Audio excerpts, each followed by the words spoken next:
everybody, Fiber Spider back again in the kitchen.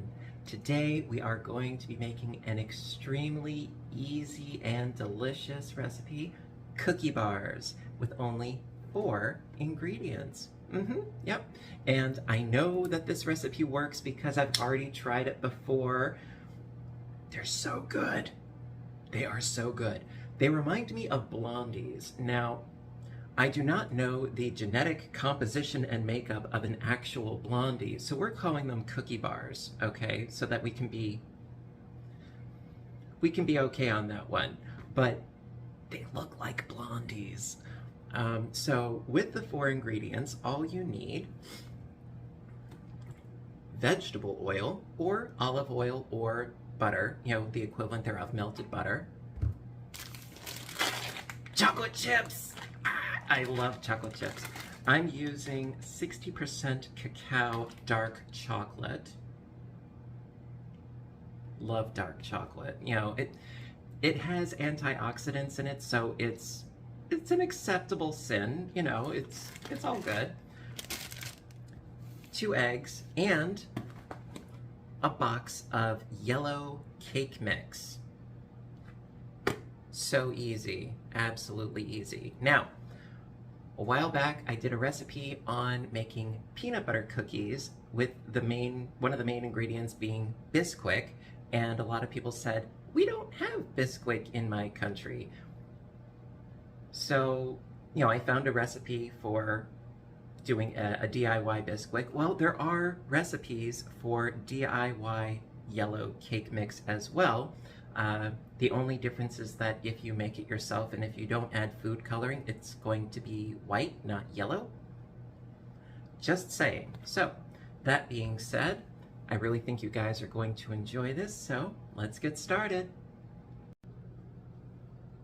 Hello again. Alright, so I already have my oven preheating to 350, and I have a 9x13 casserole dish that is already lined with parchment paper because I don't like to clean. Big shock, right? Alright, so we are all set. Now, first things first, we have this is 15 ounces, yes? Okay, well this is 15.25 ounces of a yellow cake mix. So we're gonna throw that in. And with the exception of the eggs, I got everything from Walmart, actually. So this is very doable. Hashtag not sponsored. There we go.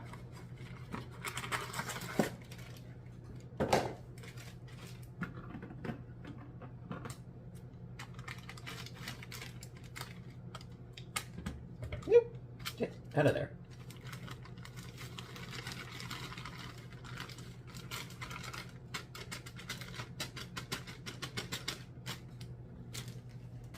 Okay, and of course, as we're talking, my air decided to kick in, so please bear with me. I will try to speak up. All right, so we have our yellow cake mix, and I've got 2 eggs. Just need to beat these up. I promise to be somewhat gentle. I won't beat them too severely, just enough.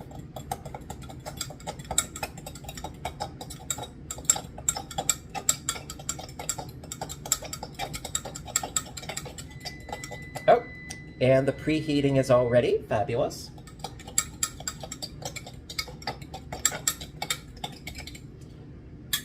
Okay, scoot over here and just going to drop in my eggs.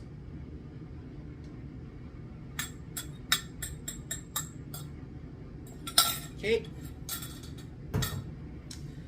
then a 1/3 of a cup of vegetable oil. Now the recipe stated you could use olive oil or melted butter. Vegetable oil for me, it's fine. I'm good. I'm groovy. So 1/3 of a cup.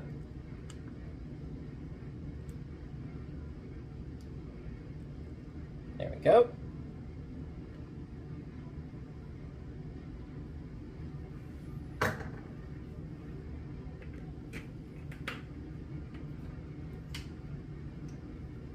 Now, one thing that the recipe did not say, but with this batch, I think I'm going to add it and we'll see what happens. I'm gonna add a teaspoon of vanilla extract. You know, just a little smidgen, nothing major. Don't know if that's going to change things dramatically or not, but I like to experiment just a little bit. So,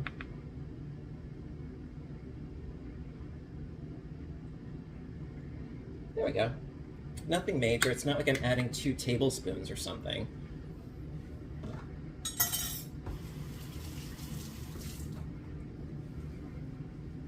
Okie dokie. The chips will come later.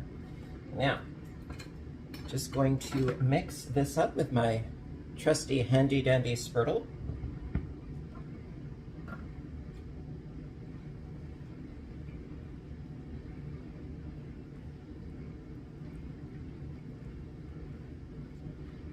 Because I like doing things manually. I imagine that if you have a stand mixer or whatever, that would work too, but I like going traditional, old school.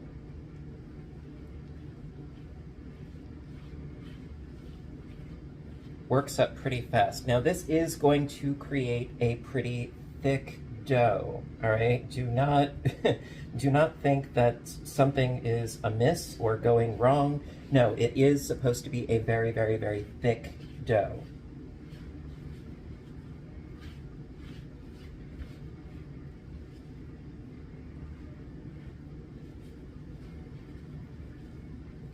Just working on my biceps just a little bit.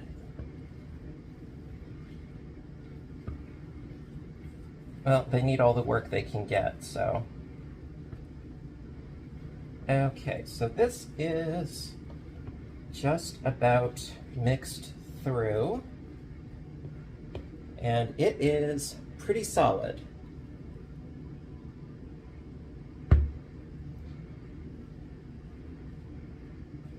And it does look very similar to when I first made this, so I am not concerned.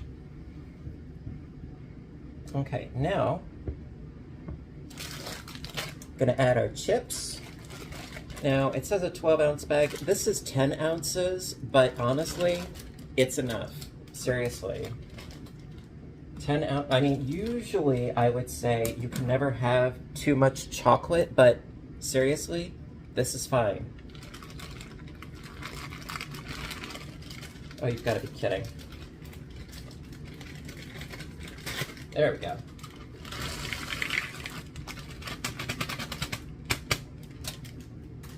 Okay, and then mix all of these together. It is a bit of work, but it is so very worth it.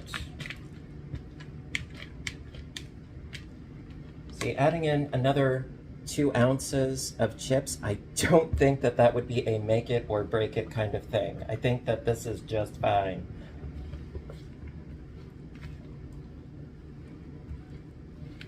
Okie dokie, and we are almost there, honestly. That's pretty darn fabulous. Now what I'm thinking is that if the vanilla extract, if that worked out all right, I don't know, I'm almost inclined maybe next time try adding the orange extract that I have. That might be nice. That might be cool. Also, another thing, see, you can see this is really, really thick. Oh my gosh. Another thing that you could do is you can customize this recipe as well. If you don't like chocolate chips, try butterscotch chips or peanut butter chips, or throw in some nuts or some dried fruit. You know, you can make this recipe your own, totally. This is a good basis to start off with, a good springboard. Okay, so we're good.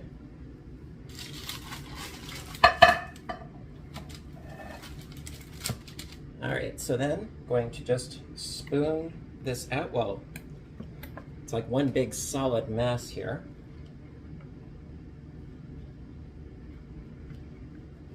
But this is very reminiscent. It's almost like silly putty, actually.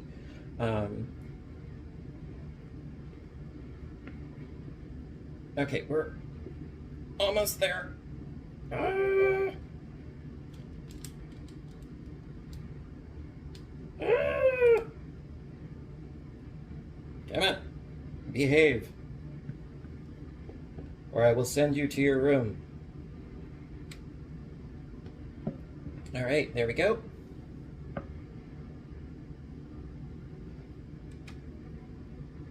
Stay. Okay, so yes, obviously this is really, really thick. Now what you're gonna wanna do is to try to spread this out as evenly as you can. This is going to take a bit, but yeah, you're gonna wanna try to spread it out as evenly as you can all across the bottom of your dish.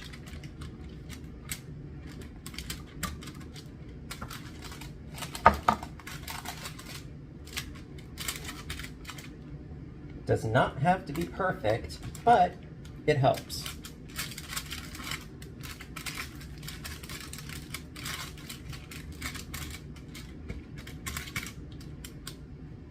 And with my parchment paper, I feel like I'm having a wardrobe malfunction here. Come on, behave.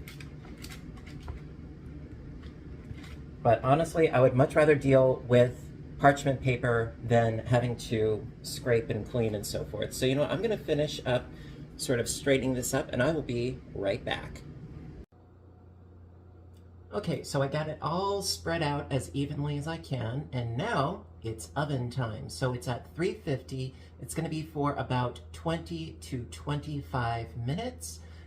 Of course, the test is if you poke a toothpick in there and it pulls out clean, then you're good. So let's pop this in.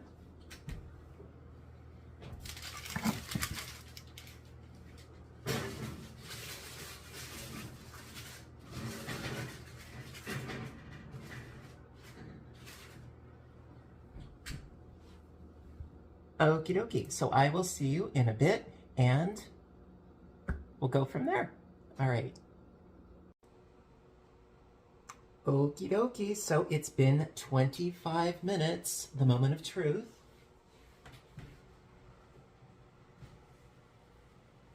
Ah. Ah. Da da da da! How gorgeous this looks! It's like a cookie casserole. Alright, so let me just cancel this. Turn that off. Boom. Okay. And, you know, I probably should have done the toothpick test before I turned off the oven, but clean! Haha! Alright, so now the thing to do is to let this cool, get situated, and then we can cut and taste. Ha ha! All right, so I'm going to let this sit here for a bit, and we shall return. I'll see you in a bit. Hey everybody. So after letting them cool completely, lifting them out with the parchment paper, cutting them into 4x4, we're good to go. And this is the result. They look so good. Seriously, I can't wait to dig in. Because if they're anything like the first batch that I made, they are going to be awesome. I can attest. So the only difference between this batch and my last batch is with this batch, I added just a little smidgen of vanilla. So bon appetit. Mm-hmm. Mm. Mm. Seriously, these are really good. Oh my god. Pardon me.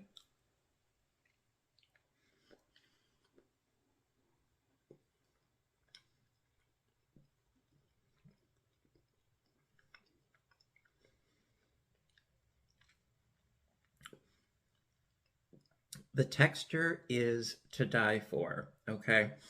If, excuse me, if any of you are familiar with Entenmann's chocolate chip cookies, they are very, very, very similar to that as far as the texture goes. They're very soft. They're not mushy, but they are very soft, got a bit of a chew to them, just the right amount of chocolate. Absolutely love them. And to give you some context, I'm going to break. Isn't that gorgeous? Ah, you know, they're seriously, they are nice and soft. Also, as far as storing these, just keep them into a airtight container and you're good to go. Now, I experimented and I wrapped some up in some foil, put them in the freezer. About a week later, I had some more of them, you know, thawed them out. They're totally fine. So they freeze. Yes, good thing. Although they're not gonna last that long. So by all means, give this recipe a try if you're in the mood for a sweet treat that can't be beat, and it is so easy. Absolutely love these. So if you were to make this recipe, what would you do? You know, what sort of differences would you incorporate? Would you add the chocolate chips, or would you add a different kind of chips? Nuts, dried fruit, what would you do differently? You know, or perhaps a different extract? Honestly, I did not taste the vanilla extract, didn't taste it. So either use more next time or try perhaps a different flavor, because it was so subtle that I didn't even notice the vanilla in there. Anyway, no harm, no foul. But listen, everybody, as always, thank you so very much for watching. I hope you liked today's video. And if you did, give a little thumbs up button down below, because you know that I appreciate your appreciation as always. And stay tuned for more, because I try to post often, whether it's crocheting or knitting or audiobook narration or fun in the kitchen. And of course, my other YouTube channel, Fiber Spider Games, where I do video game playthrough and commentary. Would love to see you there as well. And until next time, you know what to do. Stay inspired, stay caffeinated, stay making stuff in the kitchen. It's fun and it's tasty. And above all, stay safe. Take care of yourselves and each other, and I will see you in my next video. Bye for now, everybody, and have a great day.